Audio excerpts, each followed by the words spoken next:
Some critics say the powers are being overused and go too far. This is one of Queensland's most secretive rooms. Those called to testify in the so-called Star Chamber have no right to silence. If they refuse to cooperate or lie, they can be jailed. They're a very powerful tool we use, but we take very seriously the use of them, and we have to convince ourselves that there is a proper basis to use the powers. Evidence from CCC hearings helped convict 2 men over the McCulkin murders, a crime that had been unsolved since the 70s. In the Tiali Palmer case, the CCC trapped her foster family in a lie.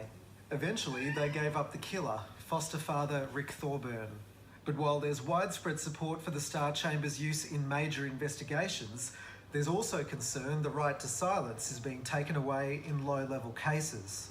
There has to be some balance, a balance between police powers, CCC powers on the one hand and civil liberties on the other. Over a decade, the number of investigative hearings have quadrupled to more than 340 a year. In 2017, Brisbane YouTuber Pluta leaked top-secret documents detailing problems with Queensland rail timetables and trains. New Gen is a huge up. It's understood he was summoned to the Star Chamber and forced to reveal his source.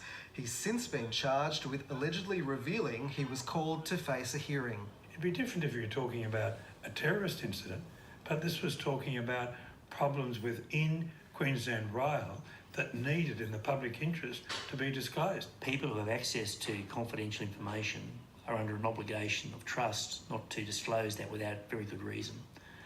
If there's, for instance, a belief that they want to blow the whistle, as it were, they should come to us confidentially. The CCC doesn't release transcripts or recordings of its coercive hearings. In many cases, even telling someone you've been summoned to testify can be an offence.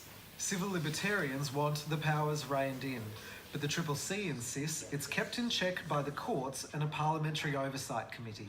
Christian Silva, ABC News. The attraction